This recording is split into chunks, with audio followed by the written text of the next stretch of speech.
നാട് ഏതാണ്? ഇസ്ലാമിന്റെ തറവാടാണ്. അവിടുത്തെ ഭാഷ പൂർണ്ണമായും അറബ് ഭാഷയാണ്. അവിടുത്തെ ജനത പൂർണ്ണമായും മുസ്ലിം ജനതയാണ്, വന്ന് പാർത്തവർ ഒഴികെ. അവിടുത്തെ മതം 100% ഇസ്ലാം മതമാണ്. അതുകൊണ്ട് തന്നെ ഇന്ത്യ രാജ്യത്ത് ഇസ്ലാം പടർന്നു പന്തലിക്കുന്നതിന്റെ മുൻപ് ഇസ്ലാമിന്റെ തറവാടായി വിലയിരുത്തപ്പെട്ട നാടാണ്. ആ നാട്ടിലാണ് എന്റെ പ്രിയപ്പെട്ടവരെ വർണ്ണാഭമായ ന്യൂ ഇയറിന്റെ ആഘോഷവുമായി പൊടിപൊടിച്ചു കൊണ്ടിരിക്കുന്ന ഓരോ കാര്യങ്ങളും നമ്മൾ കണ്ടുകൊണ്ടിരിക്കുന്നത്. ആരോട് പരാതി പറയാൻ? സൽമാൻ റളിയല്ലാഹുവിന്റെ കയ്യെ പിടിച്ചുകൊണ്ടാണ് അള്ളാഹുവിന്റെ റസൂൽ ആ മണലാരണ്യത്തിലൂടെ നടന്നു നീങ്ങുകയാണ്. അള്ളാഹുവിന്റെ റസൂൽ തന്റെ കയ്യിലുണ്ടായിരുന്ന 3 പടി വിശാലമാക്കി പിടിച്ചൊരു ഭാഗത്തേക്ക് ചൂണ്ടിക്കാണിക്കുകയാണ്. ഇത് ബാബയിലെ ഉദ്യാനമാണ് സൽമാൻ. പ്രിയപ്പെട്ട സൽമാനെ, നമ്മൾ നടന്നു പോയിക്കൊണ്ടിരിക്കുന്ന മരുപ്പറമ്പ് പച്ച പുല്ല് മുളക്കാത്ത മരുപ്പറമ്പാണ്. ഒരു തുള്ളി വെള്ളത്തിന് വേണ്ടി നട്ടോട്ടമോടേണ്ടി വരുന്ന മരുപ്പറമ്പാണ്. എന്നാൽ സൽമാൻ, നിനക്കൊന്ന് കേൾക്കണോ? ഇത് ഭാവിയുടെ ഉദ്യാനമാണ് സൽമാൻ. ഇത് ഭാവിയുടെ ഉദ്യാനമാണ് സൽമാൻ. സൽമാൻ കണ്ണടച്ച് ചിന്തിക്കുകയാണ്. ഇത് ഏറ്റവും വലിയ മഹിമാവിലാസത്തിന്റെ വാക്കുസുതകളാണ്. പരിശുദ്ധ പ്രവാചക തിരുമേനിയുടെ വാക്ക് പുലർന്ന പോലെ ആ ചൂണ്ടിക്കാണിക്കപ്പെട്ട സ്ഥലങ്ങളിലാണ് ഇന്ന് ബുർജ് ഖലീഫ മുതൽ ലോകത്തിന്റെ ഭീമാകാരമായ ഫെസ്റ്റിവലുകൾ മുതൽ അർദ്ധനഗ്നമാരായ വേശ്യകളെ ആഫ്രിക്കൻ രാജ്യങ്ങളിൽ നിന്നും ലാറ്റിൻ അമേരിക്കൻ രാജ്യങ്ങളിൽ നിന്നും ഇറക്കുമതി ചെയ്തിട്ട് മുതലാളിമാരായ വമ്പൻ സ്രാബുകളുടെ ശാരീരിക പൂർത്തീകരണത്തിന് വേണ്ടി 5 സ്റ്റാർ ഹോട്ടലുകളിലേക്ക് ഒരു ദിവസത്തിന് 25,000 മുതൽ റേറ്റ് പറഞ്ഞു കൊടുത്തിട്ട് ആവശ്യ പൂർത്തീകരണത്തിന്റെ കാമാസക്തിയുടെ കേളി ക്രീഡകരുടെ മടിത്തട്ടായി ലോകത്തിന്റെ പേര് കേട്ട വേശ്യാലയമായി അല്ലാഹുവേ, നിന്റെ പരിശുദ്ധ റസൂൽ സല്ലല്ലാഹു അലൈഹി വസല്ലം പ്രബോധനത്തിന് വേണ്ടി വിയർപ്പൊഴുക്കി പാടുപെട്ട് കടന്നുപോയ അറേബ്യൻ മണലാരണ്യം കടന്നു പോവുകയാണ്. ദുബൈയുടെ കഥ അങ്ങനെയാണ് എന്റെ പ്രിയപ്പെട്ടവരെ. ഇതെല്ലാം ഉദ്യാനമാവാൻ പോവുകയാണ് എന്ന് സ്വഹാബി വര്യന്മാരെ വിളിച്ചിട്ട് വിശദീകരണം നൽകിയിട്ടുണ്ടെങ്കിൽ അവിടെയാണ് അറബിയുടെ പരാജയം. അത് ന്യൂ ഇയറിന്റെ ഭാഗമായിട്ടാണ് തുടക്കം കുറിക്കപ്പെട്ടത്. നമ്മൾ ആലോചിക്കേണ്ടതുണ്ട്. അമേരിക്കക്കാരനല്ല ആദ്യമായിട്ട് ന്യൂ ഇയറിനെ നമുക്ക് പഠിപ്പിച്ചെന്നത്. ഇത് നമ്രൂദിന്റെ സംസ്കാരമാണ്. ന്യൂ ഇയർ ആഘോഷം അല്ലെങ്കിൽ ഫെസ്റ്റിവൽ എന്ന് പറയുന്നതും കാർണിവൽ എന്ന് പറയുന്നതും ഇത് നമ്രൂദിയൻ സംസ്കാരമാണ്. ആഗ് ഹേ നമ്രൂദ് ഹേ औलाद इब्राहिम है, क्या किसी को किसी पर इम्तिहान मक़सूद है. ഒരു ഭാഗത്ത് നിങ്ങൾക്ക് അഗ്നി കാണാം, അഗ്നിയുടെ ഭാഗത്ത് തന്നെ നിങ്ങൾക്ക് ലോകത്തിന്റെ ഏറ്റവും വലിയ അഗ്നിയുടെ ഉപാസകനായ നന്മയുടെ അന്തകനായ നമ്രൂദിനെയും കാണാം. ഇപ്പുറത്തേക്ക് നിങ്ങൾ നോക്കിയാലോ ഔലാദ ഇബ്രാഹിം ഹേ, ഇബ്രാഹിമിന്റെ ചുടക്കുട്ടികളാണ് അലൈഹിസ്സലാത്തു വസ്സലാം. ക്യാ കിസി കോ കിസി പർ ഇംതിഹാൻ മഖ്സൂദ് ഹേ. അതുകൊണ്ട് പോരാട്ടമാണെങ്കിൽ ഇവിടെ പോരാട്ടം തന്നെയാണ്. അന്തകനായിരിക്കുന്ന നമ്രൂദിനെ പോരാട്ടത്തിലൂടെ കീഴ്പ്പെടുത്താൻ ഒരു പരിശുദ്ധ പ്രവാചകൻ കടന്നു വരികയാണ്. അതാണ് പുണ്യ റസൂലിന്റെ വലിയ ഹസ്രത്ത് ഖലീലുല്ലാഹി ഇബ്രാഹിം അലൈഹിസ്സലാത്തു വസ്സലാം. നമ്മൾ മനസ്സിലാക്കേണ്ടതുണ്ട്, ഇബ്രാഹിം നബി അലൈഹിസ്സലാത്തു വസ്സലാമിനെ വകവരുത്തണം. ഇബ്രാഹിം നമ്മുടെ അന്തകനാണ്. കൊട്ടാരം ഭരിച്ചുകൊണ്ടിരിക്കുന്ന, രാജ്യം ഭരിച്ചുകൊണ്ടിരിക്കുന്ന സമ്രാട്ട് അവനാണ് നമ്രൂദ്. അവന് എത്രയെത്ര ഭൃത്യകളാണ്, എത്രയെത്ര പ്രജകളാണ്, എത്രയെത്ര അടിമകളാണ്.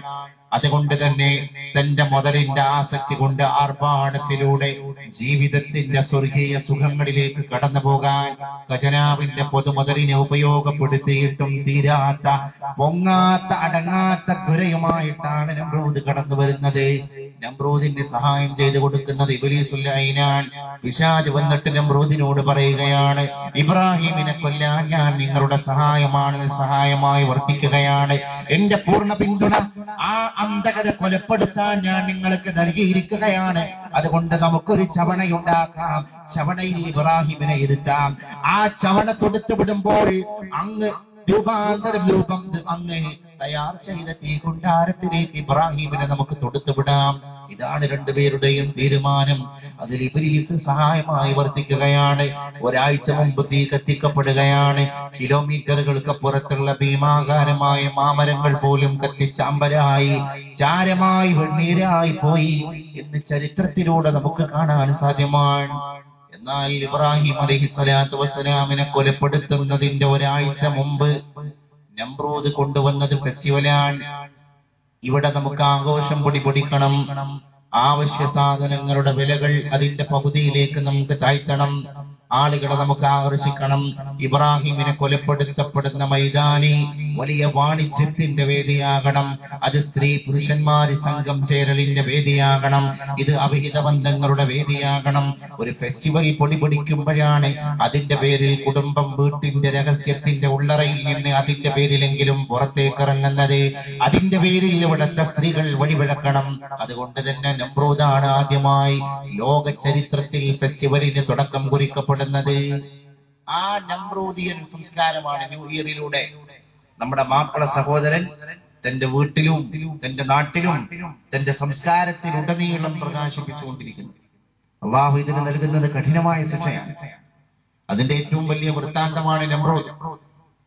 നമുക്ക് മനസ്സിലാക്കാൻ സാധിക്കും, നമ്രൂദിനെ അള്ളാഹുവിനെ കൊലപ്പെടുത്തിയത് ആ ഭയാനകമായ ആഘോഷത്തിലൂടെ ലോകത്തെ ഏറ്റവും വലിയ ദുരാചാരത്തിന് പ്രാരംഭം കുറിച്ച നമ്രൂദിന്റെ അന്ത്യം ഈ ദുരാചാരങ്ങൾക്ക് തുടർച്ച നൽകിക്കൊണ്ടിരിക്കുന്നവരുടെ വലിയ പാഠമാകേണ്ട അന്ത്യമാണ് നമ്രൂദിന്റെ അന്ത്യം. അള്ളാഹു ഇങ്ങനെയാണ് നമ്രൂദിനെ കൊലപ്പെടുത്തിയത്. ആത്മഹത്യയോട് സമീപസ്ഥമാകുന്ന രീതിയിലുള്ള അന്ത്യമാണ്. നമ്രൂദിന്റെ 2 ചെവിയുടെ ദ്വാരങ്ങളിലൂടെയും അള്ളാഹു ഭീമാകാര ജീവികളായ ചെറിയ പ്രാണികളെ പറഞ്ഞേക്കുകയാണ്. ആ പ്രാണികൾ വല്ലാത്ത അക്രമകാരികളാണ്. തുരുതുരാ പ്രാണികൾ അവന്റെ 2 ചെവിയുടെ ദ്വാരങ്ങളിലൂടെയും തലച്ചോട്ടിലോട്ട് കയറുകയാണ്. തലച്ചോറ്റിലേക്ക് കയറി ചെന്ന പ്രാണികൾ അവിടെ പ്രത്യേക പ്രക്രിയയിൽ ഏർപ്പെടുകയാണ്. അവിടെ വലിയ വ്രണങ്ങൾ സൃഷ്ടിക്കുകയാണ്, അസ്വസ്ഥതകൾ സൃഷ്ടിക്കുകയാണ്. അസ്വസ്ഥതകളെ കൊണ്ട് നമ്രൂദിന്റെ തല പുകഞ്ഞ് അവസാനം നമ്രൂദ് തന്റെ അടിമകളിൽപ്പെട്ട 2 ആളുകളെ ഏൽപ്പിക്കുകയാണ്. വലിയ ചെരുപ്പെടുത്തിട്ട് തന്റെ തലക്കടിക്കാൻ. തലയുടെ ഉള്ളിൽ പുകച്ചിലാണ്, അസ്വസ്ഥതയാണ്, ചൊറിച്ചിലാണ്. ഈ ഭയാനകമായ ചൊറിച്ചിലിന് പരിഹാരം എന്നോണം തന്റെ ഭൃത്യന്മാരിൽ നിന്ന് 2 പേരെ ഓരോ വശങ്ങളിലും ഏൽപ്പിച്ചിട്ട് തന്റെ ചെരുപ്പെടുത്തിട്ട് അവരുടെ കയ്യിൽ കൊടുത്തിട്ട് അവരോട് പറയുകയാണ്, നിങ്ങൾ എന്റെ തലയുടെ 2 പാർശ്വങ്ങളിലും മടിക്കണം. അങ്ങനെയെങ്കിലും എന്റെ അസ്വസ്ഥതയൊന്ന് പമ്പ കടക്കട്ടെ എന്ന് ഞാൻ തീരുമാനിച്ചിരിക്കുകയാണ്. അവിടെയും മടങ്ങിയില്ല. ചരിത്രം പറയാൻ അവസാനം ഈ അസ്വസ്ഥത കൂടിക്കൂടി കടന്നു വന്ന് സ്വന്തം തല ചുമരിലിട്ട് അടിച്ച് ആ തല പൊട്ടിയിട്ടാണ് നമ്രൂദ് മരിച്ചു പോയത് എന്ന് ചരിത്രത്തിലൂടെ നമുക്ക് കാണാം. ആഘോഷത്തിന് തുടക്കം കുറിച്ച, ആഭിചാരത്തിന് തുടക്കം കുറിച്ച, ആസക്തിക്ക് തുടക്കം കുറിച്ച നമ്രൂദിന്റെ അന്ത്യം പുതിയ നമ്രൂദുമാരെ സൃഷ്ടിക്കുമ്പോൾ ആ നമ്രൂദുമാർക്കും വലിയ പാഠമാണ്. അത്തരം പാഠങ്ങളിലൂടെ ചരിത്രത്തിന്റെ ഒരുപാട് പ്രയാണം നടത്തിയിട്ടാണ്, കാര്യങ്ങളിലേക്ക് യാത്ര ചെയ്തിട്ടാണ് ഖുർആൻ നമ്മുടെ മുമ്പിൽ ഓരോ കാര്യങ്ങളും പറഞ്ഞു തരുന്നത്. വളരെ ഭയാനകമായ കാര്യമാണെങ്കിൽ ഖുർആൻ അതിന്റെ അവസാനം നമ്മളോട് പറയുന്നതാണ്, ഇന്ന ഫീ ദാലിക ലഇബ്റതൻ ലിഉലിൽ അൽബാബ്. ഈ കാര്യത്തിൽ ചിന്തിക്കുന്ന സഹോദരാ, നിനക്ക് ദൃഷ്ടാന്തമുണ്ട് എന്ന് ഖുർആൻ പറഞ്ഞിട്ടുണ്ടെങ്കിൽ അത് എന്തെങ്കിലും ഒരു ഇബ്റത്ത് ഖുർആൻ ആ വിഷയത്തിൽ നമ്മളെ പഠിപ്പിച്ചിട്ടുണ്ടാകും. അതുകൊണ്ട് ഞാൻ പറഞ്ഞു വന്നത് ഇത് അവിടുത്തെ സംസ്കാരത്തിലൂടെ ഇങ്ങോട്ട് വന്നതാണ്. അതുകൊണ്ടല്ലേ പുണ്യപ്രവാചകൻ തിരുമേനി സ്വല്ലല്ലാഹു അലൈഹി വസല്ലം അറബിയെ വിളിച്ചിട്ടാണ് പറഞ്ഞത്, വൈലുൽ ലിൽ അറബ്, വൈലുൽ ലിൽ അറബ്, അറബികളെ നിങ്ങൾക്ക് നാശമാണ്. നിങ്ങളാണ് ലോകത്തെ അപ്പോസ്തലന്മാരെ സംസ്കാരത്തിന്റെ ഏറ്റവും വലിയ ഉപജ്ഞാതാക്കള് നിങ്ങളാണ്. നിങ്ങളുടെ മടിത്തട്ടിലാണ് വഹി ജനിച്ചത്, നിങ്ങളുടെ മടിത്തട്ടിലാണ് വഹിയുടെ പര്യവസാനം കുറിക്കപ്പെട്ടത്, നിങ്ങളുടെ മടിത്തട്ടിലൂടെയാണ് പൂർവസൂരികൾ കടന്നുപോയത്. എല്ലാം നിങ്ങളുടെ അഭിമാനത്തിന്റെ കാര്യങ്ങളാണ്. എന്നാൽ നാശം നിങ്ങൾക്ക് തന്നെയാണ്. നാശത്തിന്റെ അടിത്തറ നിങ്ങളാണ്. തറവാട് ഫസാദായി പോയാൽ പിന്നെ എങ്ങനെയാണ് അണുകുടുംബങ്ങൾ ഫസാദാവാതിരിക്കുക? അതുകൊണ്ട് വൈലുല്ലിൽ അറബ് മിൻ ശർരിൻ ഖദ് ഇഖ്തറബ്. അറബിയെ വിളിച്ചിട്ടാണ് അല്ലാഹുവിന്റെ റസൂൽ പറഞ്ഞത്, അറബികളെ നിങ്ങൾക്ക് നാശം. നിങ്ങളാണ് ലോകത്തിന്റെ സംസ്കാരത്തിന്റെ ശിലഭാഗിയവർ. എന്നാൽ ഭാവിയില്ലാ സംസ്കാരത്തെ തകർക്കുന്നതും നിങ്ങളാണ്. മിൻ ശർരിൻ ഖദ് ഇഖ്തറബ്. ഭയാനകമായിരിക്കുന്ന ഒരു ശർറ് നിങ്ങളിലൂടെ ലോകത്ത് പ്രചരിക്കാൻ പോവുകയാണ്. ഇതൊക്കെ ഞാൻ പറഞ്ഞു കൊണ്ടുവരുന്നു. എന്റെ പ്രിയപ്പെട്ടവരെ, സൗദി അറേബ്യ പോലും ഇന്ന് ഫസാദിലേക്ക് നടന്നു പോവുകയാണ്. പരിശുദ്ധ ഹറം ഷരീഫിന്റെ മണ്ണാണ്. പറഞ്ഞിട്ടെന്താ ഫലം? മദീന അവിടെയാണ്, മക്ക അവിടെയാണ്, റൗള ഷരീഫ് അവിടെയാണ്, ഹറം അവിടെയാണ്, കഅബാലയം അവിടെയാണ്. നമ്മൾ 5 നേരം തിരിഞ്ഞ് നിസ്കരിക്കുന്ന നമ്മുടെ ഖിബ്ല പോലും ആ മണ്ണിലാണ്. പക്ഷേ ആ നാട്ടുകാരനായിരിക്കുന്ന ആളുകളിൽ ഈമാനിക ബോധം അസ്തമിച്ചു കൊണ്ടിരിക്കുകയാണ്. പൗരബോധം നഷ്ടപ്പെട്ടവനായി മനുഷ്യൻ മാറുകയാണ്. ഖത്തറിലേക്കാണ് ഫിഫ വേൾഡ് കപ്പ് കടന്നു വരുന്നത്. എന്തേ? ഇതൊക്കെ പ്രീ പ്ലാൻഡ് അജണ്ട. ഒരു ഭാഗത്തിലൂടെ ഇതിന്റെ കാര്യങ്ങൾ നമ്മൾ ചിന്തിച്ചു നോക്കുകയാണെങ്കിൽ എന്തുകൊണ്ട് മലപ്പുറം ജില്ലയുടെ വിസ്തൃതിയെ ഖത്തർ എന്ന് പറയുന്ന ഒരു കൺട്രി ആ രാജ്യത്തിനുള്ളൂ. ഒരു രാജ്യത്തിന് നമ്മുടെ നാട്ടിലെ ഒരു ജില്ലയുടെ വലിപ്പമേ ഉള്ളൂ. ആ വലിപ്പമുള്ള രാജ്യമാണ്. അത്രയും ചെറിയ രാജ്യത്തേക്കാണ് ലോകത്തെ പേര് കേട്ട വേൾഡ് കപ്പ് കടന്നു വരുന്നത്. ഫിഫ വേൾഡ് കപ്പ് 2020 അരങ്ങ് തകർക്കുന്നത്, അതിന് അരങ്ങുണരുന്നത് ഖത്തറിലാണ്. എന്തിനാണ് ഈ ആംഗലേയ സംസ്കാരത്തിന്റെ ആളുകളെല്ലാം പാടെ ഒരു മുസ്ലിം രാജ്യത്ത് അതിന് തെരഞ്ഞെടുത്തത്? അത് ടോസ് ഇട്ട് നേടിയെന്നും ആകസ്മികമായി കിട്ടി എന്നൊക്കെ ലോകത്തെ പ്രചരിപ്പിക്കപ്പെടുന്നുണ്ടെങ്കിലും എന്തുകൊണ്ട് ഖത്തർ, ഒരു ഇസ്ലാമിക രാജ്യമായിരിക്കുന്ന ഖത്തറിലേക്ക് ലോകത്തെ ഏറ്റവും ആഭാസം പ്രദാനം ചെയ്യുന്ന വേൾഡ് കപ്പ് കടന്നു വരാൻ പാടില്ല? ഫുട്ബോൾ എന്ന് പറയുന്ന ഈ കലയല്ല ഇവിടെ നമ്മൾ കോൺസെൻട്രേറ്റ് ചെയ്യേണ്ടത്. ഫുട്ബോൾ എന്ന് പറയുന്ന കല ലോക ചരിത്രത്തിൽ ചിലപ്പം ഇത്രയും വലിയ മാരകമായ ദുര്യോഗങ്ങൾ ഉണ്ടാക്കി എന്ന് വരില്ല. പക്ഷേ ഇന്ന് ഒരു സ്പോർട്സ് ഐറ്റം വിജയിക്കണമെങ്കിൽ അതിലേക്ക് ആളുകൾ ആകർഷിക്കുന്നതിന്റെ ഭാഗമായി, ഗസ്റ്റുകൾ ആകർഷിക്കുന്നതിന്റെ ഭാഗമായി അതൊരു ഫെസ്റ്റിവൽ, ഒരു കാർണിവൽ ലുക്ക് അതിന് കൊടുക്കേണ്ടതുണ്ട്. അങ്ങനെ കാർണിവൽ ലുക്കിലേക്ക് നമ്മുടെ ഇത് കടന്നു വരുമ്പോ പിന്നെ അതിനോട് അനുപറ്റിയിട്ട് എന്താ ഉണ്ടാകുന്നത്?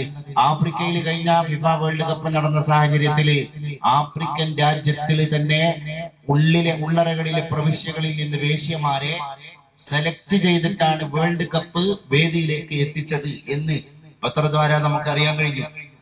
അതുകൊണ്ട് തന്നെ ഖത്തറിൽ നടക്കാൻ പോകുന്ന വേൾഡ് കപ്പിലേക്ക് ഇപ്പൊ തന്നെ ലാറ്റിൻ അമേരിക്കൻ, യൂറോപ്യൻ കൺട്രീസിൽ നിന്ന് വേശ്യന്മാരെ സെലക്ട് ചെയ്തുകൊണ്ടിരിക്കാൻ. ഒരു അറബ് രാഷ്ട്രത്തിലേക്ക് അന്യരാഷ്ട്രങ്ങളിലെ വേശ്യമാരെ ഇറക്കുമതി ചെയ്യാൻ പോകുന്നത് ഒരു ഫുട്ബോൾ മാമാങ്കത്തിന്റെ പേരിലാണ്. അപ്പൊ ക്രിക്കറ്റ് എന്ന് പറയുന്ന ഒരു സ്പോർട്സ് ഐറ്റം അല്ലെ, എല്ലാ നിലക്കും ഒരു മനുഷ്യന് ഒരു സ്പോർട്സ് സ്പിരിറ്റോട് കൂടെ അല്ലാത്ത രീതിയിൽ കായികമായിട്ട് കാണുകയാണെങ്കിൽ അത്ര പ്രശ്നങ്ങൾ ഉണ്ടാക്കാത്തൊരു ഐറ്റായിരുന്നു.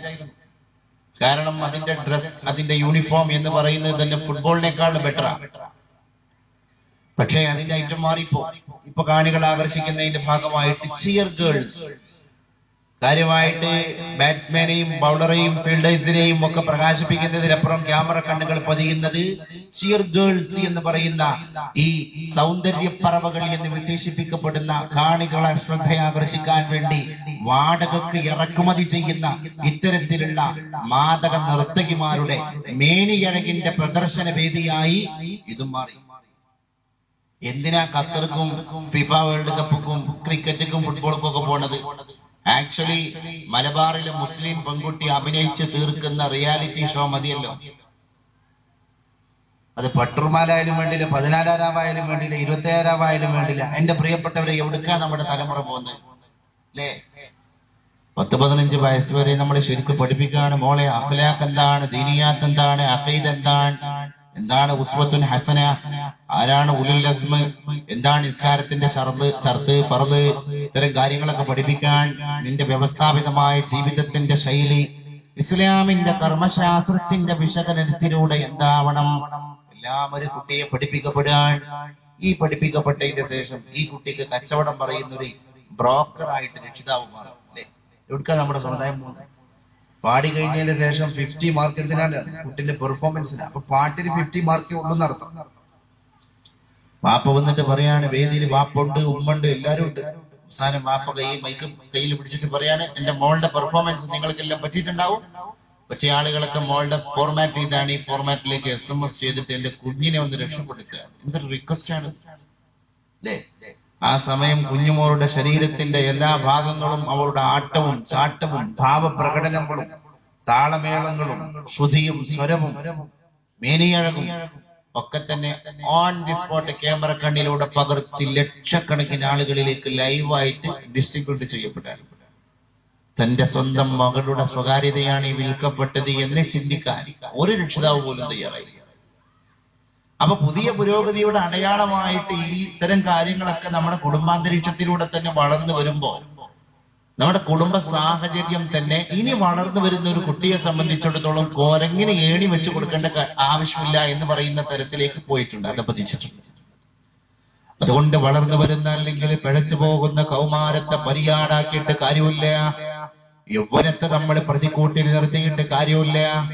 ആ യുവാവും ആ കൗമാരക്കാരനും ആ കൗമാരക്കാരെയും വളർന്നു വന്ന വീട്ടിലെ സാഹചര്യത്തെയാണ് ആദ്യമായിട്ട് നമ്മൾ പ്രതിക്കൂട്ടിൽ നിർത്തേണ്ടത്. എന്റെ പ്രിയപ്പെട്ടവരെ, അതാണ് നമ്മൾ അന്വേഷണം നടത്തേണ്ടത്. നാളെ റബ്ബിന്റെ കോടതിയിൽ പോയിട്ട് മക്കള് പറയാണ്, റബ്ബി അദല്ലാനി, അല്ലാഹുവേ എന്നെ ഒന്നാം പ്രതിയാക്കുന്നതിന്റെ മുൻപ് എന്റെ മാതാപിതാക്കളെ ഒന്നാം പ്രതിസ്ഥാനത്തേക്ക് കൊണ്ടുവന്ന് എന്നെ രണ്ടാം പ്രതിയാക്കണേ തമ്പുരാനെ. കാരണം എന്താ? റബ്ബി അദല്ലാനി, അവര് രണ്ടുപേരുമാണ് എന്നെ വഴിപിഴപ്പിച്ചത്. ഞാൻ ഈ തിന്മയിലൂടെ സഞ്ചാരം നടത്തിക്കൊണ്ടിരിക്കുമ്പോ മോളെ അത് മതം നിഷ്കർഷിക്കാത്ത സന്ദർഭമാണ്, മേഖലയാണ്. അവിടെ നിന്ന് രാജിയാവണം, അതിനോട് സമരസപ്പെട്ടു പോകാൻ.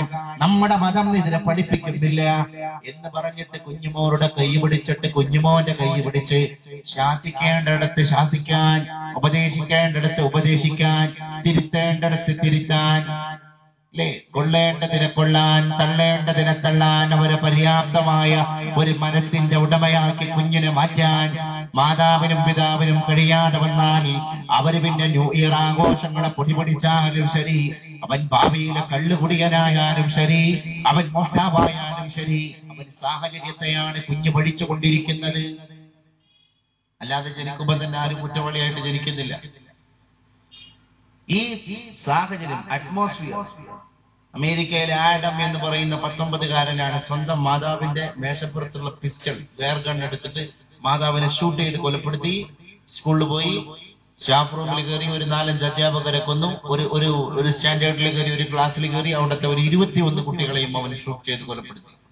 ആഡം എന്ന് പറയുന്ന 19കാരനായ ഈ കുട്ടിയുടെ ബാക്ക്ഗ്രൗണ്ട് ഹിസ്റ്ററി, പശ്ചാത്തലം, ജീവിത പശ്ചാത്തലം പഠിക്കാൻ ഞെട്ടിക്കുന്ന, ലോകത്തെ ഞെട്ടിച്ച ഈ ദാരുണ സംഭവം അരങ്ങേറിയ അമേരിക്കയിൽ ബറാക് ഹുസൈൻ മുബാറക് ഒബാമയാണ് സ്റ്റേറ്റ്മെന്റ് കൊടുക്കുന്നത്. ഇവനെ പറ്റി പഠിക്കണം. ആഡം എന്ന് പറയുന്ന 19കാരന്റെ ലൈഫ് ഹിസ്റ്ററി പഠിക്കുമ്പോ അവന് വീട്ടിൽ നിന്ന് കിട്ടേണ്ട കൾച്ചർ കിട്ടിയിട്ടില്ല, മാതാവിന്റെ സ്നേഹം കിട്ടിയിട്ടില്ല. കുഞ്ഞങ്ങനെ വളർന്നു വലുതായി ഉമ്മയാര് എന്ന് തിരിച്ചറിഞ്ഞു, പക്ഷെ ഉമ്മാന്റെ സ്നേഹം തിരിച്ചറിഞ്ഞിട്ടില്ല. ആ രീതിയിലേക്ക് കണ്ടുകൊണ്ടിരിക്കുന്നവർക്ക് എന്തൊക്കെയോ ഒരു മനുഷ്യരൂപങ്ങൾ എന്ന തരത്തിലേക്ക് നമ്മുടെ കണ്ണുകൾ അധപ്പതിച്ചു പോകാൻ ഉണ്ടായ സാഹചര്യം, ആ സാഹചര്യത്തെയാണ് നമ്മൾ പഠിച്ചുകൊണ്ടിരിക്കേണ്ടത്. അത് കേരളത്തിൽ ഇന്ന് സുലഭമായി എല്ലാ കുട്ടിക്കും ഇത്തരത്തിലുള്ള സാഹചര്യം വന്നുപെട്ടു. ഗ്ലോബലൈസേഷന്റെ കാലല്ലേ, പഴയ പോലെയല്ല. ഇന്നൊരു രക്ഷിതാവിനെ സംബന്ധിച്ചിടത്തോളം കുഞ്ഞിനെ ഏത് രീതിയിലും കെയർ ചെയ്യാൻ കഴിയില്ല. കാരണം എന്താ? അല്ലാഹുവിന്റെ റസൂല് പറഞ്ഞതാണ്, ഖിയാമത്ത് നാളിന്റെ അടയാളത്തിന്റെ കൂട്ടത്തിൽ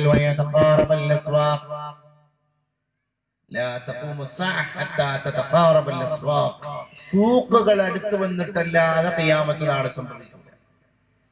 സൂഖ് എന്ന് പറയുന്നത് തന്നെ അങ്ങാടിയാണ്, ടൗൺഷിപ്പ്. അപ്പം സൂക്കുകൾ അടുത്ത് വരിക എന്ന് പറഞ്ഞാൽ അങ്ങാടികൾ അധികമാകുക എന്നത് മാത്രമല്ല അതിന്റെ അർത്ഥം. ഗ്ലോബലൈസേഷൻ എന്ന തരത്തിലേക്ക് ലോകം പോവുക. ഗ്ലോബലൈസേഷൻ, ലോകം മുഴുവൻ ഒരു ഗ്ലോബൽ വില്ലേജ്, ലോകം മുഴുവൻ ഒരു ഗ്രാമമായിട്ട് മാറുകയാണ്. ഇപ്പോഴത്തെ കാലത്ത് നമുക്ക് ശരിക്കും ഫീൽ ചെയ്യും, ഒരു ഗ്രാമമായി ലോകം മാറുകയാണ്. പുരോഗതി പ്രാപിക്കുമ്പോൾ ലോകം ടൗൺ അല്ലേ ആവേണ്ടത്. പക്ഷെ പുരോഗമിച്ച് ടൗൺഷിപ്പ് എല്ലാം കൂടി വന്നപ്പോൾ ലോകത്തിനെ പറ്റിയിട്ടുള്ള വായിക്കപ്പെടുന്ന ഒരു വായന ഗ്ലോബൽ വില്ലേജ്, ലോകമാകുന്ന ഗ്രാമം, ലോകം മുഴുവൻ ഒരു ഗ്രാമമായി. എന്താ വില്ലേജിന്റെ സ്വഭാവം? ഒരു ഗ്രാമത്തിന്റെ സ്വഭാവം എന്ന് പറഞ്ഞാല് ഗ്രാമം എത്ര വിസ്തൃതമാണെങ്കിലും എത്ര വിശാലമാണെങ്കിലും ഗ്രാമത്തിന്റെ ഇങ്ങേ തലക്കലുള്ള ആൾക്ക് വരെ അങ്ങേ തലക്കലുള്ള ആളെ അറിയാം, അദ്ദേഹത്തിന്റെ ഡീറ്റെയിൽസ് അറിയാം, ഫാമിലി മെമ്പേഴ്സിനെ പറ്റി അറിയാം, അദ്ദേഹത്തിന്റെ സാഹചര്യത്തെ പറ്റി അറിയാം. അപ്പൊ ഗ്രാമത്തിലെ എല്ലാവരും പരസ്പരം അങ്ങോട്ടും ഇങ്ങോട്ടും നല്ല ധാരണയും പരസ്പര ബന്ധമുള്ള ആളുകളായിരിക്കും. അതാണ് ഗ്രാമത്തിന്റെ പ്രത്യേകത. അപ്പൊ ഗ്ലോബൽ വില്ലേജ്, ലോകം മുഴുവൻ ഒരു ഗ്രാമാന്തരീക്ഷത്തിലേക്ക് കടന്നു പോകുന്നു എന്ന് പറയുമ്പോൾ ലോകത്തിന്റെ ഇങ്ങേ തലക്കലുള്ള ആളെ പറ്റിയിട്ടുള്ള സകല വിവരങ്ങളും അങ്ങേ തലക്കലുള്ള ആളെ പറ്റി ആൾക്ക് കിട്ടാൻ സർവ്വസന്നാഹങ്ങളും ഇന്ന് സജ്ജമാണ്. ഞാനിപ്പോ ഈ പ്രസംഗിച്ചുകൊണ്ടിരിക്കുന്നത് മൊബൈൽ ക്യാമറയിലൂടെ പകർത്തിക്കൊണ്ടിരിക്കുന്ന ആൾക്കാർക്ക് അവരുടെ മൊബൈലിൽ അത് കിട്ടി.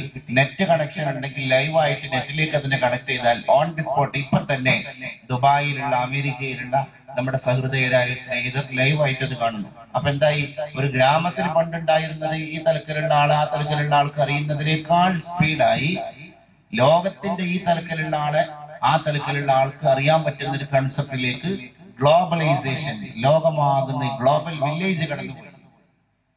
റസൂലുള്ളാഹി തങ്ങൾ പറഞ്ഞു, ലാ തഖൂമു സ്സാഅ, സ്വഹാബ അന്ത്യനാൾ അധികമാകൂല. നമ്മളൊന്ന് ആലോചിക്കേണ്ടതുണ്ട്.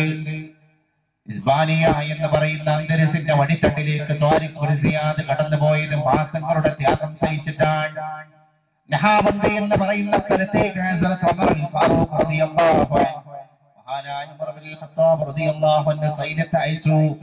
സാരിയ എന്ന് പറയുന്ന സഹാബിയാണ് നേതൃസ്ഥാനത്തിരിക്കുന്നത്. 2 മാസം ഒട്ടകപ്പുറത്ത് യാത്ര ചെയ്തിട്ടാണ് നഹാബന്ദി യുദ്ധത്തിന് വേണ്ടി സാരിയയുടെ നേതൃത്വത്തിൽ സഹാബി സംഘം അവിടെ എത്തുന്നത്. 2 മാസത്തെ വഴി ദൂരമാണ്. ഇത് അറേബ്യൻ രാജ്യത്ത് നിന്ന് ആ അറേബ്യൻ രാജ്യത്തിൽ തന്നെ പെട്ട നഹാബന്ദിലേക്ക് കടന്നു പോകാനാണ് 2 മാസത്തെ വഴി ദൂരം. അതേസമയം എന്റെ പ്രിയപ്പെട്ടവരെ, നമ്മൾ അന്വേഷണം നടത്തേണ്ടതുണ്ട്. ആ അന്നത്തെ കാലത്ത് 2 മാസത്തെ വഴിദൂരമുള്ളതിനപ്പുറം 2 കൊല്ലത്തെ വഴിദൂര സ്ഥലത്തേക്ക് പോലും മില്ലി സെക്കൻഡ് കൊണ്ട്, 1 സെക്കൻഡിന്റെ ആവശ്യകത പോലുമില്ല.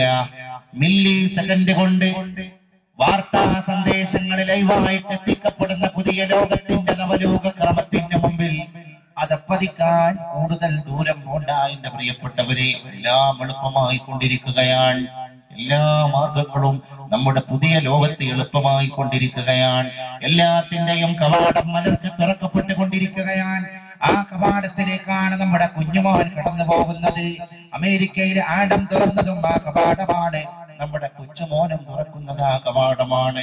നമ്മുടെ കുട്ടി തുറന്നു പോകുന്ന കവാടം ഏതിന്റെ കവാടമാണ് എന്ന് അന്വേഷിക്കാൻ ഒരു നിലക്കും സാധ്യതയില്ലാത്ത പുതിയ ലോകത്ത് കുട്ടിക്ക് തോന്നിയ പോലെ ജീവിക്കാനുള്ള സാഹചര്യം കമ്പ്യൂട്ടറിന്റെ മുമ്പിലൂടെ ലഭ്യമായി കൊണ്ടിരിക്കുകയാണ്.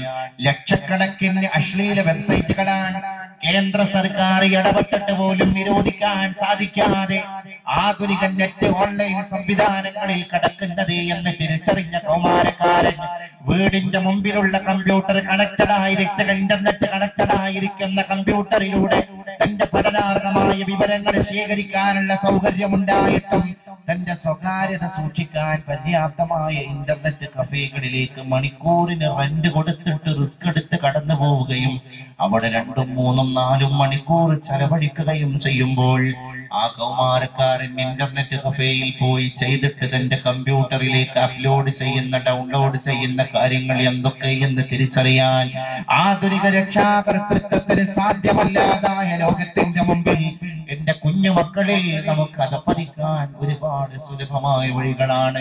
കുഞ്ഞിനെ മാതാവിനെ തിരിച്ചറിയാൻ കഴിയുന്നില്ല. കുഞ്ഞു പോകുന്ന റൂട്ട് തിരിച്ചറിയാൻ ഉമ്മാക്കും കഴിയുന്നില്ല. അതുകൊണ്ട് തന്നെ ഇത് വല്ലാത്ത ദുര്യോഗജനകമായ ലോകമാണ്. ഇന്നമാ അമ്വാലുക്കും ഔലാദുക്കും ഫിത്ന. മനുഷ്യന് വളരെ ഉപകാരപ്രദമായ 2 സാധനങ്ങളാണ്.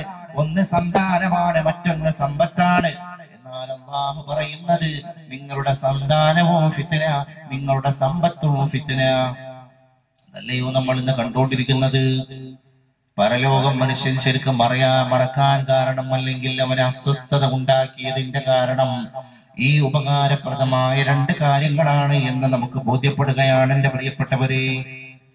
അതുകൊണ്ട് തന്നെ ന്യൂ ഇയറിന്റെ ഭാഗമായിട്ട് ഇന്നത്തെ ഡിസംബർ 31 രാത്രി നമ്മൾ ചില വിചാരപ്പെടലുകൾ നടത്തുമ്പോൾ അത് നമ്മളെ സ്വയം കണ്ടെത്താനും നമ്മുടെ സാഹചര്യങ്ങളെ പഠിക്കാനും വേണ്ടിയാവണം.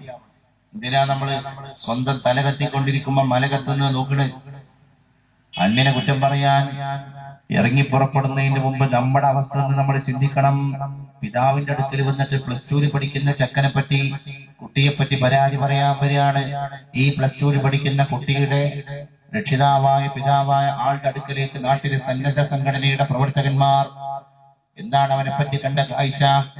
അവൻ അങ്ങാടിയിൽ വെച്ച് കള്ളു കുടിച്ചിട്ട് മയങ്ങിപ്പോയ അവസ്ഥ കണ്ടിട്ട് ഇതറിയാത്ത രക്ഷിതാവിന്റെ മുമ്പിൽ വന്നിട്ട് ഈ കഥ രക്ഷിതാവിന് ഈ മകനെ തിരുത്താൻ സാധ്യമാവുമെങ്കിൽ അതിന് വാപ്പാക്കൊരവസരം കിട്ടിക്കോട്ടെ എന്ന് തിരിച്ചറിഞ്ഞിട്ടാണ് സന്മനസ്കരായ കുറച്ച് പ്രവർത്തകന്മാര് പിതാവിന്റെ മുമ്പിൽ വന്നിട്ട് കുടിയനായ മകന്റെ ഏറ്റവും വലിയ വൃത്തിഹീനമായ വശങ്ങളെ പരിചയപ്പെടുത്തി കൊടുത്തത്. അവര് പറഞ്ഞു, നിങ്ങളുടെ മകൻ കുടിക്കുന്ന രംഗം ഞങ്ങൾ കണ്ടു, അവൻ അബോധാവസ്ഥയിലായി ഡോസ് കൂടിയിട്ട് എന്ന വിവരം പോയി പറയുന്ന സമയത്ത് ഈ പിതാവ് ആക്രോശിച്ചിട്ട് മുന്നോട്ട് വരിക. എന്റെ മോനെ പറ്റി ഇല്ലാത്തത് വേണ്ടാത്തത് ഉണ്ടാക്കി പറഞ്ഞാൽ എന്റെ കുടുംബത്തിനുള്ള മാനനഷ്ടത്തിന് ഞാൻ കേസ് ഫയൽ ചെയ്യുന്ന പിതാവ് പറഞ്ഞു. എന്ന് പറഞ്ഞാൽ സന്മനസ്സോടുകൂടെ മകനെ പറ്റി പരാതി പറയാൻ പിതാവിന് തിരുത്താനുള്ള അവസരം കൊടുക്കാൻ വന്ന സന്മനസ്കരായ ആളുകളെ പോലും അവഹേളിച്ച് തിരിച്ചയക്കാനാണ് ആധുനിക രക്ഷിതാവ് തയ്യാറായത് എന്നല്ലാതെ മകനെ തിരുത്താൻ അതിന്റെ എന്തെങ്കിലും ശാഖ എന്റെ മകന്റെ ജീവിതത്തിലുണ്ടോ എന്ന് ഏതെങ്കിലും രീതിയിൽ അന്വേഷണം നടത്താൻ സാധ്യമാവാത്ത പുതിയ രക്ഷിതാവിന്റെ യുഗത്തിന്റെ മുമ്പിൽ അവസാനം പത്രദ്വാര കേൾക്കേണ്ടി വരികയാണ്. ഒരു നിലക്കും കുടുംബത്തിന് സഹിക്കാൻ കഴിയാത്ത വാർത്തയാണ് ഒറ്റ മോനിലൂടെ ഉണ്ടാകുന്നത്, അല്ലെ? അന്യ യുവതിയെ കടന്നു പിടിച്ചതിൽ അവനുണ്ട്, മോഷണം നടത്തിയതിൽ അവനുണ്ട്, വാഹന കേസിൽ അവനുണ്ട്, എല്ലാ മേഖലയിലും പ്രതിസ്ഥാനത്ത് നിർത്തപ്പെട്ട് അവസാനം ഏതോ കേസിൽ പ്രതിയായി ആ തെറ്റ് തൊണ്ടി സഹിതം തെളിയിക്കപ്പെട്ട് അവസാനം ഇൻസെറ്റിൽ പ്രതിയുടെ ഫോട്ടോ എന്ന് പറഞ്ഞിട്ട് ഫോട്ടോ സഹിതം പത്രത്തിൽ പ്രത്യക്ഷപ്പെടുമ്പോഴാണ് ഈ പിതാവ് ലജ്ജിച്ച് തലതാഴ്ത്തി പോകുന്നത്. മാനക്കേട് കുടുംബത്തിന്, സമുദായത്തിന്, അവൻ പാർക്കുന്ന മഹല്ല് ജമാഅത്തിന്, അവന്റെ മുഴുവൻ കുടുംബാംഗങ്ങൾക്ക്. നമ്മൾ ആലോചിക്കണം, ഇവിടെ നിന്ന് തുടങ്ങി പ്രദേശങ്ങളിൽ ആരന്തർമുഖമി പ്രപഞ്ച പരിണാമോൽഭിന്ന സർഗക്രിയാഹസാരം തേടിയറിഞ്ഞു പണ്ടവരിലെ ചൈതന്യമെൻ ദർശനം. ആ മൺമെത്തകളാറ്റുനോറ്റ മധുര സ്വപ്നങ്ങളിൽ ജീവിതഗാനം പാടിയ സാമഗാനലഹരി ഹർഷാന്തിതാത്മാക്കളായി ആ മന്നന്തര ഭാവശില്പികൾ എനിക്കെന്നേക്കുമായി തന്നതാണോമൽ കാർത്തിക വിളക്കെറിയുമീ ഏകാന്തയാഗാശ്രമം. ഞാനിജാലകവാതിലിൽ ചെറുമുളന്തണ്ടിൽ ഞൊറിഞ്ഞിട്ടതാണ് ഈ ശാരദേന്ദു കലയപ്പാവാട ചാർത്തിക്കുവാൻ. ആ നിത്യം ചിറകിട്ടടിച്ച് കീറി പറിപ്പിച്ചുവോ ഞാൻ ഈ സർഗതപ സമാധിയിലിരിക്കുമ്പോൾ കൊടുങ്കാറ്റുകൾ. अगर दो खुदा हो तो संसार में, तो दोनों भला हो तो संसार में. खतरनाक होता जमाने का रंग, हवा करती हर रोज दोनों में जंग. मोहम्मद जिसको दुनिया साहिबुल वअदो अमीन कह दे, वो बंदे जिसको रहमान रहमतल लिल आलमीन कह दे. दुश्मन से न बदला लिया हजरत ने कभी भी, मारा भी तो अखलाक के तलवार से मारा. കാണാൻ എനിക്കുണ്ട് രണ്ട് നയനങ്ങൾ, കാണുന്നില്ലെന്നിട്ടും നിന്റെ ദൃഷ്ടാന്തങ്ങൾ. കേൾക്കാൻ തുറന്നിട്ടതാണെന്റെ കർണങ്ങൾ, കേൾക്കുന്നില്ലെന്നിട്ടും സത്യവാചകങ്ങൾ.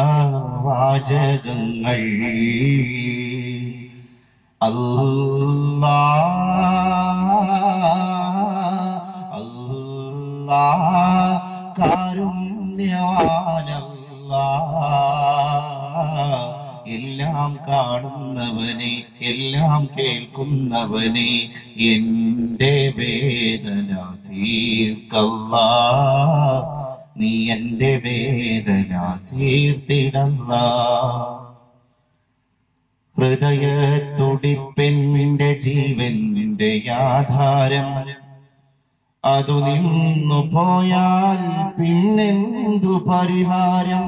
ഹൃദയത്തുടിപ്പെന്റെ ജീവന്റെ ആധാരം, അതു നിന്നു പോയാൽ പിന്നെന്തു പരിഹാരം. അക്കഥ പാടേ മറന്നെന്റെ ധിക്കാരം ഹക്കിൻ പ്രഭാപൂരം കൽബിൽ നീയോഷാരം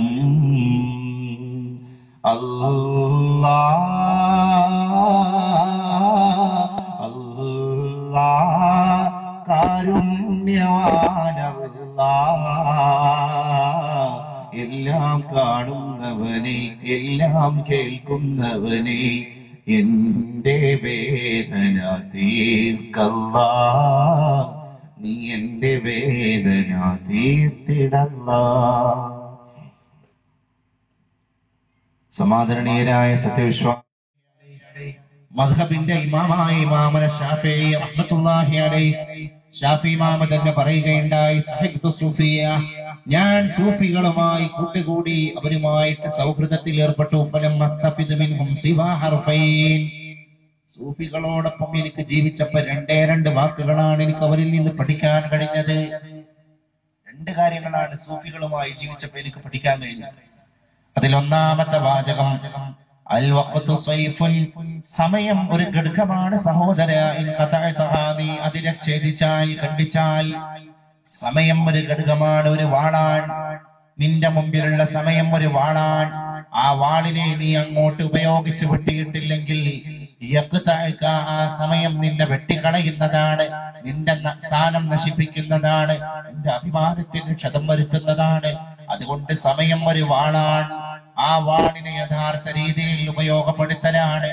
ആ വാൾ ഉപയോഗിച്ചിട്ട് നിന്റെ അശ്രദ്ധയെ വെട്ടി നശിപ്പിക്കലാണ് നിന്റെ കർത്തവ്യം. രണ്ടാമത്തത് വനഫ്സുക, നിന്റെ ശരീരമാണ്. ആ ശരീരത്തെ നീ ഉപയോഗപ്പെടുത്തുകയാണെങ്കിൽ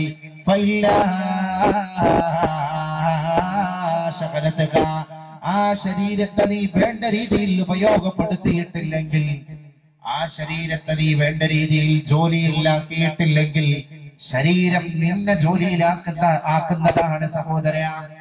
അതാണ് ജീവിതത്തിന്റെ ഏറ്റവും വലിയ പാഠം. ഒന്ന് സമയം, ഒന്ന് ശരീരം.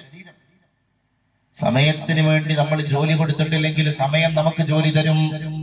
ശരീരത്തിന് നമ്മൾ ജോലി കൊടുത്തിട്ടില്ലെങ്കിൽ ശരീരം നമുക്ക് ജോലി തരും. ഇത് രണ്ടും വളരെ കാലമായ പഠനവിധേയമാക്കേണ്ട കാര്യങ്ങളാണ് എന്ന് ശാഫി ഇമാം. ഈ രണ്ട് കാര്യങ്ങളും എനിക്ക് കിട്ടിയത് ഞാൻ സൂഫികളുമായിട്ട് സന്ധിയിൽ ഏർപ്പെട്ട് സഹവസിച്ചത് കൊണ്ടാണ് എന്ന് നമ്മുടെ മദ്ഹബിന്റെ ഇമാമായ സയ്യിദുനാ ഇമാമുന ശാഫിഈ റഹ്മത്തുള്ളാഹി അലൈഹി.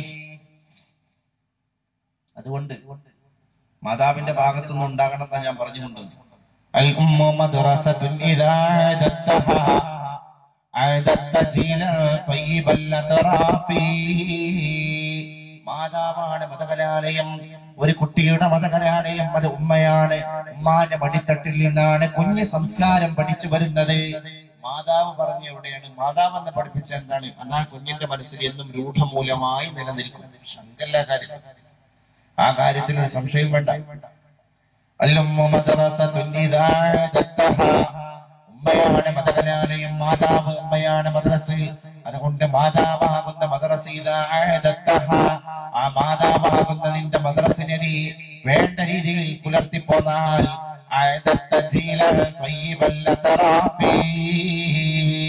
നല്ല രീതിയിൽ സംസ്കാര സമ്പന്നരായ ഒരു തലമുറയെ മാതാക്കളിലൂടെ നമുക്ക് ദർശിക്കാൻ സാധ്യമാണ്. മാതാവ് പഴച്ചപ്പോ തലമുറയും പഴച്ചുപോയി. പുതിയ ലോകത്ത് കാണാൻ സാധിക്കുന്നതാണ്. മാതാവിന്റെ ഭാഗത്തു നിന്നുള്ള ഈമാനിക ആവേശം ചോർന്നു പോയതോടുകൂടെ നമ്മുടെ മക്കളിലെ ഹൃദയത്തിലേക്ക് പ്രസരിപ്പിക്കപ്പെട്ട ഈമാനിക ആവേശവും ചോർന്നു പോവുകയാണ്.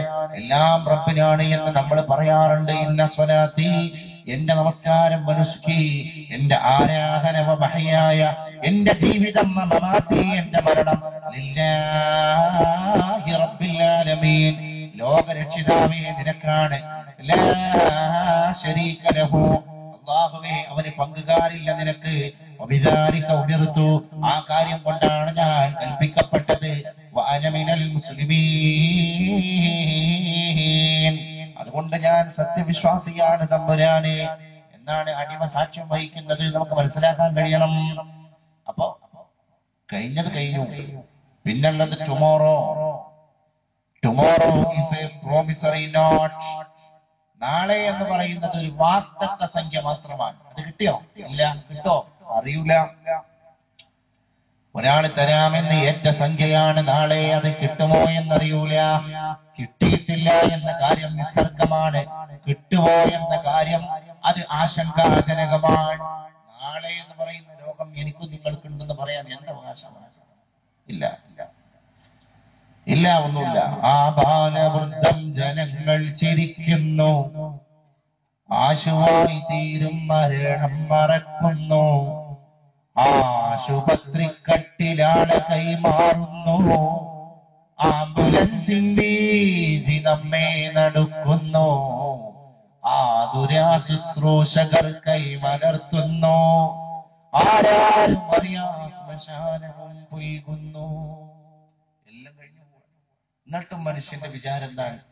ഞാൻ പ്രായം ചെന്ന് അവശനായി എന്റെ ജീവിതമൊക്കെ വാർദ്ധക്യ സഹജമായ പീഡാചരാതരകളിൽ അമർന്നതിന്റെ ശേഷമേ എന്റെ ചരമം ഉണ്ടാവുകയുള്ളൂ എന്ന് തീരുമാനിക്കപ്പെടുന്ന ആധുനികൻ, അവനാണ് ലോകത്തെ വടക്കാക്കിക്കൊണ്ടിരിക്കുന്നവൻ. യശീബ് ഇബ്നു ആദം സന്തതിയുടെ ശരീരത്തിൽ ജരാതര ബാധിക്കുന്നതാണ്. അവൻ ജരാതര ബാധിക്കുന്ന വാർദ്ധക്യത്തിന്റെ പ്രതീകമായി കൊണ്ടിരിക്കുമ്പോഴും അവന്റെ ശരീരത്തിൽ നിന്ന് യുവാക്കളെ പോലെ ഉയർന്നു വരുന്നതാണ് ഹസ്ലത്താൻ. വളരെ പ്രധാനപ്പെട്ട രണ്ട് കാര്യങ്ങൾ അവന്റെ ഉള്ളിൽ യുവാക്കളായിട്ട് നിലകൊള്ളുന്നതാണ്. ഒന്നാമതായി പരിശുദ്ധ റസൂൽ മുഹമ്മദ് മുസ്തഫ സ്വല്ലല്ലാഹു അലൈഹി വസല്ലം ലോകത്തിന്റെ മുത്ത് നമ്മളെ പരിചയപ്പെടുത്തുകയാണ്. അൽ ഹിർസ്, അത് അവന്റെ അത്യാഗ്രഹമാണ്. രണ്ടാമത് വതൂലുൽ അമൽ, അടങ്ങാത്ത അനന്തമായ സ്വപ്നമാണ്. അത്യാഗ്രഹവും സ്വപ്നവുമാണ് മനുഷ്യനെ ഒരു ജീവിയാക്കി മാറ്റുകയാണ്. അവൻ സ്വപ്നത്തിലൂടെ കടന്നു പോവുകയാണ്.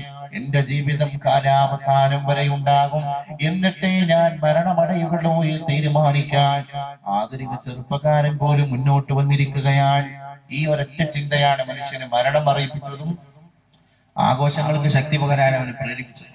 വേറൊന്നുമല്ല, ഈ ഒരൊറ്റ ചിന്തയാണ് അമിതമായ ആഹ്ലാദത്തിലേക്കും ആഭാസത്തിലേക്കും ഭോഗാസക്തിയിലേക്കും കടന്നു പോകാൻ നമ്മുടെ ചെറുപ്പക്കാരന് ധൈര്യം കൊടുത്തത്. അല്ലേ? ടപ്പ എന്ന് പറയുന്ന നേരം കൊണ്ട് കടന്നുപോയി ആത്മാവ് കണ്ടനാളത്തിൽ നിന്ന്.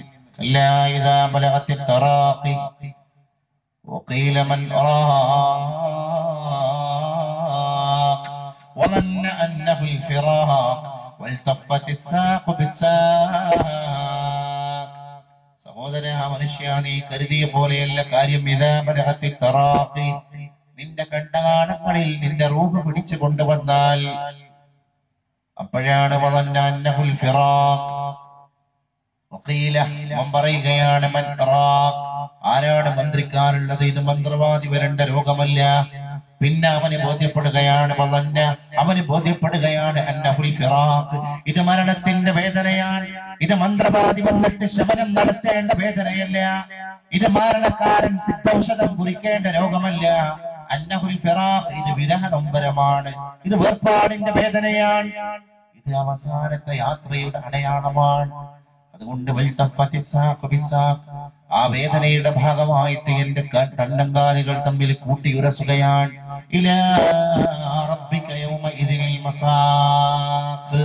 അന്നേ ദിവസം സഹോദര, നിന്റെ യാത്ര ബന്ധുവീട്ടിലേക്കല്ല, ഉദ്യാനത്തിലേക്കല്ല, പാർക്കിലേക്കല്ല, അമ്യൂസ്മെന്റ് പാർക്കിലേക്കല്ല. ഇത് അവസാനത്തെ പാർക്കാണ്, ഇത് അവസാനത്തെ ടൂറാണ്.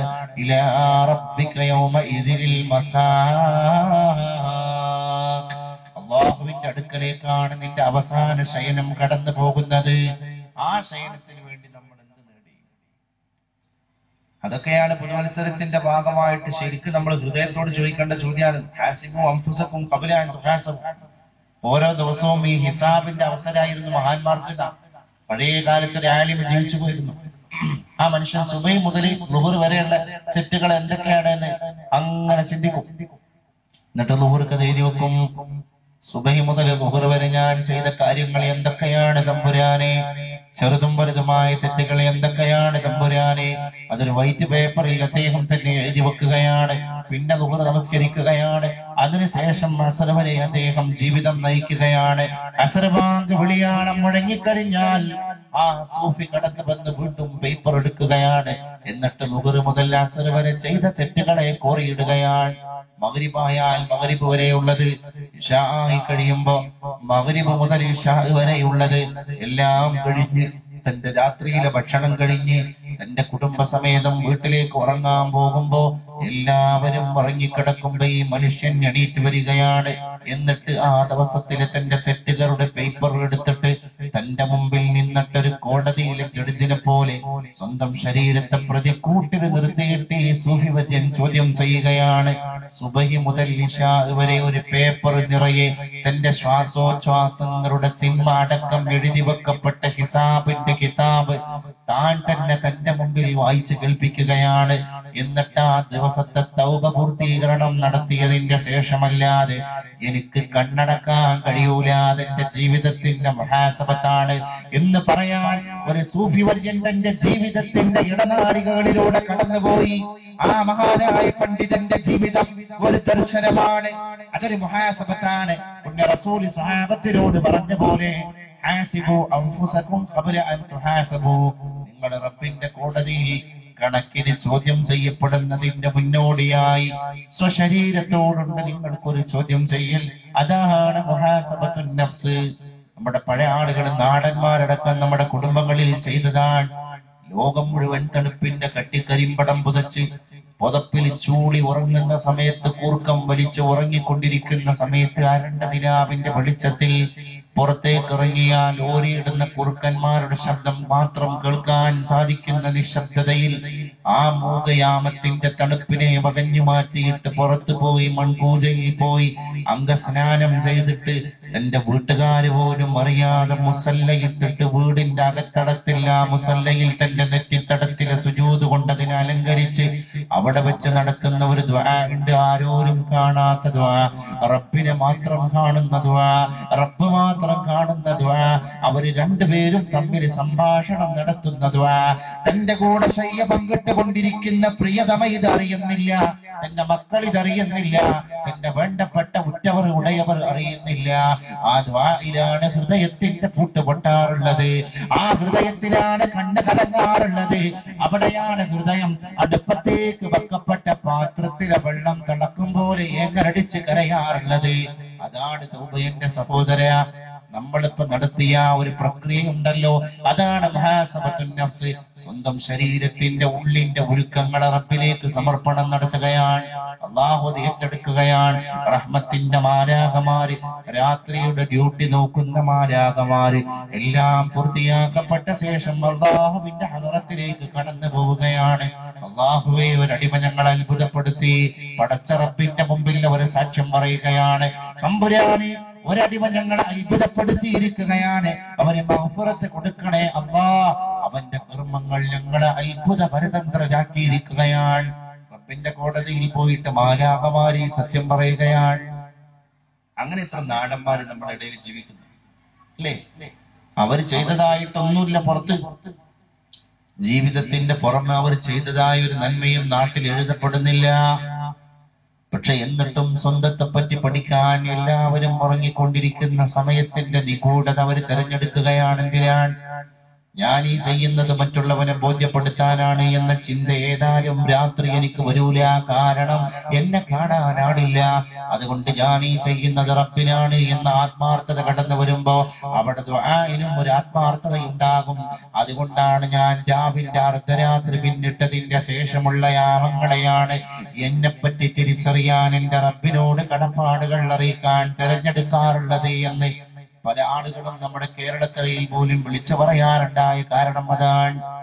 ഒരു ദിവസം പരിശുദ്ധ അബൂ ഹുറൈറ റളിയല്ലാഹു അൻഹുവിനും തോന്നി ഇങ്ങനെ ഒരു മുഹൂർത്തം. മദീനയിലെ മസ്ജിദുൻ നബവി അടച്ചു, ഇശാ നമസ്കാരവും വിത്ര നമസ്കാരവും എല്ലാം കഴിഞ്ഞപ്പോ പള്ളി പൂട്ടി. പിന്നെ പള്ളിയുടെ ചെരുവിൽ മാത്രമാണ് ഇബാദത്ത്. സഹാബത്ത് മുഴുവൻ വീട്ടിലേക്ക് കടന്നു പോയപ്പോ ആരും കാണാതെ പള്ളിയുടെ ഒരു തൂണിനെ മറപറ്റിയിട്ട് നിന്നു നമ്മുടെ അബൂ ഹുറൈറ റളിയല്ലാഹു അൻഹു. എന്തിനാണത്? എല്ലാവരും പോട്ടെ, അവര് വീട്ടിലേക്ക് കടന്നു പോട്ടെ, കുടുംബസമേതം അവർ ശയ്യ പങ്കിട്ടിട്ട് കുടുംബത്തോടൊപ്പം അവർ രാത്രി ഉറങ്ങട്ടെ. അബൂ ഹുറൈറ പള്ളിയിൽ തങ്ങുകയാണ്. അതൊരാള് കാണാൻ പാടില്ല. കണ്ടാല് പിന്നെ ഞാൻ ഇബാദത്തുകാരനാവാൻ വേണ്ടി നിന്നതാണ് എന്ന് എനിക്ക് തോന്നിപ്പോയാലോ? ആരും കാണാതെ തന്നെ എല്ലാരും പിരിഞ്ഞു പോയി. അബൂ ഹുറൈറ നമ്മുടെ പള്ളിയിൽ ബാക്കിയാവുകയാണ് റളിയല്ലാഹു അൻഹു. പള്ളിയുടെ ചെരുവിൽ ഇബാദത്താണ്. എല്ലാം കഴിഞ്ഞു. രാത്രി അവസാന യാമങ്ങളിലേക്ക് നീങ്ങി പകലിനോട് രാത്രി അടുക്കാൻ പോകുന്ന സമയത്ത് മഹാനായ അബൂ ഹുറൈറ അല്ലാഹുവിന്റെ മാർഗത്തിൽ സുജൂദിലാണ്, നിസ്കാരത്തിലാണ്. അതിന്റെ ഇടയിലാണ് പുറത്തൊരാട് വാഹനത്തിൽ വന്ന് ഇറങ്ങുന്നത്. അദ്ദേഹം ഏതോ യാത്രക്കാരനായ സ്വഹാബിയാണ്. ആ സ്വഹാബി തന്റെ നമസ്കാര നിർവഹണത്തിന് വേണ്ടി പള്ളിയിൽ കയറുമ്പോ സുബ്ഹാനല്ലാഹ്, മരിപ്പറമ്പ് മുഴുവൻ നിശബ്ദമായി കിടക്കുന്ന ഈ രാത്രിയുടെ യാമങ്ങളെ വകഞ്ഞു മാറ്റി ഏതൊരു മനുഷ്യനാണ് ഇവിടെ ഇബാദത്ത് ചെയ്തുകൊണ്ടിരിക്കുന്നത് എന്നറിയാൻ അബൂ ഹുറൈറ റളിയല്ലാഹു അൻഹുവിന്റെ മുമ്പിലേക്ക് കടന്നു വരികയാണ്. അബൂ ഹുറൈറ റളിയല്ലാഹു അൻഹു നിസ്കാരത്തിൽ നിന്ന് സലാം വീട്ടിയപ്പോ ആഗതനായ സ്വഹാബിയെ കാണുകയാണ്. ഇത് അദ്ദേഹത്തിന് വലിയ വിഷമമായി. അല്ലാഹുവിന്റെ റസൂൽ ഇന്നലെ രാത്രി ഞങ്ങളോട് വഅദ് പറഞ്ഞതാണ്. പുണ്യപ്രവാചക തിരുമേനിയുടെ വിഷയം തന്നെ റിയാ ആണ്. റിയാ എന്ന് പറഞ്ഞാൽ ആളുകൾ കാണാൻ വേണ്ടി കാര്യങ്ങൾ ചെയ്യുന്നതിന്റെ ഭവിഷ്യത്തുകളാണ് അല്ലാഹുവിന്റെ റസൂൽ ഞങ്ങളോട് പറഞ്ഞത്. ഇപ്പൊ എന്റെ ഈ ഭാഗത്ത് ഒരാൾ കാണാൻ വേണ്ടി ആയിപ്പോയല്ലോ തമ്പുരാനെ. ഞാൻ ആരുമില്ലാതെ നിസ്കരിച്ചു കൊണ്ടിരിക്കുമ്പോഴാണ് യാത്രക്കാരനായ ഈ സ്വഹാബി വര്യൻ ഇടയിൽ കയറി കടന്നു വന്നത്. ഇത് ഇദ്ദേഹം കാണാൻ വേണ്ടിയാകുമോ? സുബഹി നമസ്കാരത്തിന്റെ സമയമാകുന്നതിന്റെ മുമ്പ് സംശയാലുവായ അബൂ ഹുറൈറ കടന്നുപോയി. ഇലാ ഹദറത്തി റസൂലില്ലാഹ്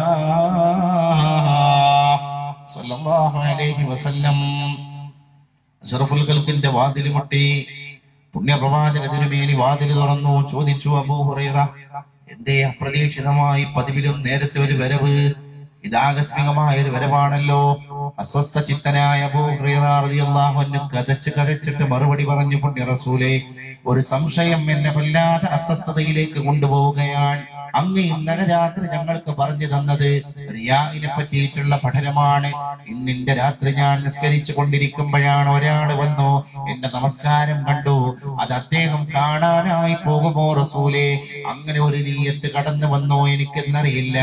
ഏതായാലും അദ്ദേഹം കണ്ടതിന്റെ പേരിൽ എന്റെ നമസ്കാരത്തിന്റെ പുണ്യം നഷ്ടമാകുമോ എന്നറിയാനാണ്, ഇതറിയാനാണ് പരിശുദ്ധ റസൂലേ അസ്വസ്ഥജനകമായ മനസ്സുമായി ഞാൻ അങ്ങയെ സമീപിക്കുന്നത് എന്ന് പറഞ്ഞപ്പോ ഉള്ള കൂലി പോകും എന്നറിയാൻ വേണ്ടി എന്റെ അടുക്കലേക്ക് കടന്നു വന്ന അബൂ ഹുറൈറ, ലക അജ്റാൻ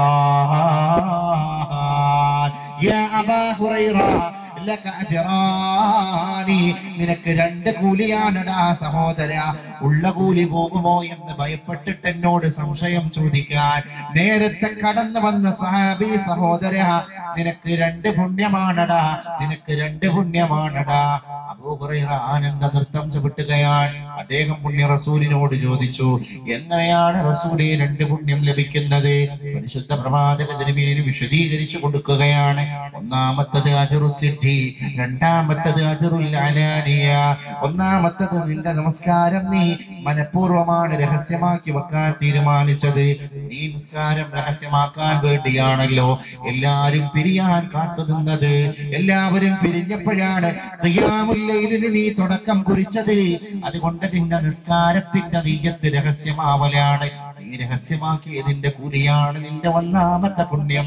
വഅജ്റുൽ അലാനിയ, രണ്ടാമത്തെ പുണ്യം പരസ്യത്തിന്റെ പുണ്യമാണ്. നിന്റെ നിസ്കാരം പരസ്യമായതിന്റെ പുണ്യമാണ്. നീ മനസ്സ് വെക്കാതെ മറ്റൊരാൾ വന്നപ്പോഴാണ് പരസ്യമായത്. അതുകൊണ്ട് അത് പരസ്യമായി മറ്റൊരാൾ കണ്ടല്ലോ. പരസ്യമായത് കൊണ്ട് നിനക്ക് എങ്ങനെ കൂലി കിട്ടി എന്നല്ലേ? അത് അദ്ദേഹം കണ്ട സമയത്ത് ആഗതനായ ആ യാത്രക്കാരൻ ആലോചിച്ചു പോയി. അല്ലാഹുവേ തമ്പുരാനെ, രാത്രി മുഴുവൻ മൂകതയിലേക്ക് നീങ്ങിയ ഈ നിശയുടെ നിശബ്ദതയിൽ ഏതൊരു മനുഷ്യനാണ് നിന്നെ ഇബാദത്ത് ചെയ്തുകൊണ്ടിരിക്കുന്നത്? അത് എനിക്ക് പാഠമാണ് പടച്ചറബേ. എന്തുകൊണ്ട് എനിക്കും ഇബാദത്ത് ചെയ്തുകൂടാ?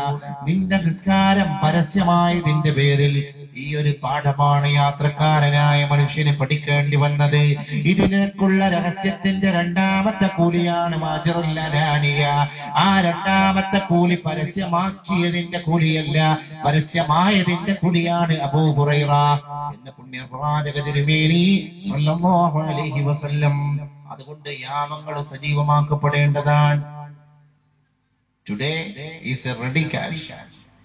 ടുമോറോ ഇല്ല, യെസ്റ്റർഡേ ഇല്ല. Yesterday dead cheque, tomorrow promissory note. അത് കിട്ടും എന്ന് ഉറപ്പില്ല. പിന്നെ ആകെയുള്ളത് ടുഡേ, ഇന്നിന്റെ വർത്തമാനമാണ്. അതാണെങ്കിൽ റെഡി ക്യാഷ്. അതിപ്പോ കയ്യിൽ കിട്ടി കിടക്കുന്ന ക്യാഷാണ്. അതുകൊണ്ട് പ്ലീസ് സ്പെൻഡ് ഇറ്റ്. അതുകൊണ്ട് ആ റെഡി ക്യാഷിനെ നിങ്ങൾ സ്പെൻഡ് ചെയ്യുക, പരമാവധി യൂട്ടിലൈസ് ചെയ്യുക. അത് ഉപയോഗപ്പെടുത്താനാണ് നമ്മുടെ ഇത്തരത്തിലുള്ള ഈ കൂടിച്ചേരലുകൾ നമ്മൾ ത്വരിതപ്പെടുത്തിക്കൊണ്ടിരിക്കുന്നത്.